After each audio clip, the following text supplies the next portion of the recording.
खरं तर माझं एक असं म्हणणं आहे की या रेल्वेचं आपल्याला जितका फायदा दादा होणार आहे याच्यापेक्षा सगळ्यात जास्त फायदा नाशिक शहराला होणार आहे. आणि दुर्दैवाने नाशिक शहरामध्येच जे वातावरण पेटायला पाहिजे ते अद्यापर्यंत त्याच्यात पेटत नाही आहे. कारण आपण पाहतो की आपण पुण्याला जाण्यापुरतं किंवा आपलं व्यावसायिक वाढ किंवा शेतीमालाची किंवा दळणवळणाची इथपर्यंत आपण त्याला बघतोय. परंतु आज नाशिकवरून पुण्याला जाणाऱ्यांची जी संख्या आहे ती प्रचंड आहे. म्हणजे इथे दिवसाला कितीतरी हजार वाहनं हे जात आहेत. 6-6, 7-7 तासाचे ट्रॅफिक जाम आपल्या होत आहेत. नॅशनल हायवे आपण पाहिला की चौपदरी झाला तुमच्या काळामध्ये, तो परत आता कॉन्क्रिटीकरणही त्याचं चालू झालेलं आहे. म्हणजे इतकं तो NHAIने सुद्धा या प्रोजेक्टला प्रायोरिटी दिलेली दिसतीये. आणि मग असे जर एवढं मोठं जर त्याचं हे असेल तर मला असं वाटतं की हा प्रकल्प अजून गतिमान करणं, या सत्यशील पुढे, तर हा प्रकल्प अजून ताकदीने पुढं आपण 1-2 खुर्च्या थोडंसं तिकडं जर सरकलं ना तर काही प्रमुख लोक आमदार आले तर मग बसायला सोपं होईल, बाकी काही नाही. तर सत्यशील शेरकर पण आलेले आहेत, जुन्नर तालुक्याचे आपले युवा नेते. म्हणून आपल्याला हे थोडंसं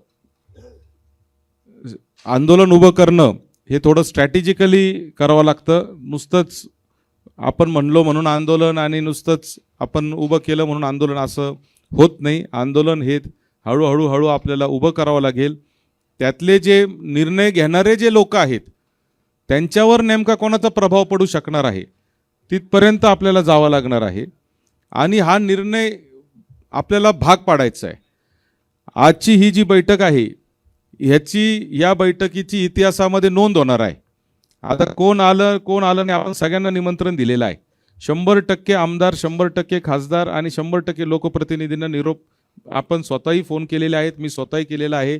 काही लोकांच्या वैयक्तिक अडचणीमुळे त्यांनी सांगितलं आम्ही ऑनलाईन येऊ. डॉक्टर अमोल कोल्हे ऑनलाईन येणार आहेत किंवा संगमनेरचे आमदार अमोल खताळ त्यांनाही मी स्वतः वैयक्तिकशः फोन केलेला आहे. आता ते पालकमंत्री अकोल्याच्या दौऱ्यावर आहेत त्याच्यामुळे ते म्हणले मला तिकडं जायचे. त्यांनाही मी सांगितले ते ऑनलाईन इथं जॉईन करणार आहेत. थोरात साहेब पण येणार आहेत. तर हे सगळं जे आहे ते आपण का करतोय तर ह्याची इतिहासामध्ये नोंद होणार आहे आजच्या ह्या बैठकीची. जेव्हा या रेल्वेच्या बाबतीमध्ये रेल्वे होईल आणि आपण ती करणारच आहे, शेवटपर्यंत आपण याचा लढा देणार आहे. आणि हा लढा जेव्हा याची इतिहासामध्ये नोंद होईल तेव्हा ह्या बैठकीची देखील नोंद होईल की ही पहिली बैठक जेव्हा सगळे लोक समविचारी जेव्हा एकत्र येऊन बसले तर कोण कोण होते, काय काय त्यांनी प्रयत्न केले आणि त्यांचा प्रयत्न हे इतिहासामध्ये नोंदवले जातील याची मला 100% खात्री आहे. त्यामुळं आता वरिष्ठ आपले ज्येष्ठ मंडळी जे आहेत ते आपल्याला जशा पद्धतीने मार्गदर्शन करतील. आमचं काम दादा आणि लोखंडे साहेब, कॉम्रेड कारभारी पाटील उगले आहेत, आमचं काम तुम्ही सांगणे ना आम्ही पळणे एवढं आमचं काम आहे. तुम्ही म्हणले इकडं हे करा, आम्ही ते पळापळ जी करायची ती 100% पळापळ करू. फक्त त्याला स्ट्रॅटेजिकली दिशा देण्याचं जे काम आहे या आंदोलनाला हे तुम्ही करावं. तुमचा अनुभव मोठा आहे, तुम्ही जसं सांगाल तसं आम्ही करायला तयार आहे. तुम्ही म्हणाल त्या पद्धतीने आम्ही, आता मी स्वतः युवक काँग्रेसचा 20 वर्ष मी विद्यार्थी चळवळीतून युवक काँग्रेसमधून आलेलो आहे. जंतर मंतरवर पण माझ्यावर गुन्हे दाखल आहेत आणि म्हणजे पार्लमेंट स्ट्रीट पोलीस स्टेशनला आणि आझाद मैदानवर पण माझ्यावर गुन्हे दाखल आहेत.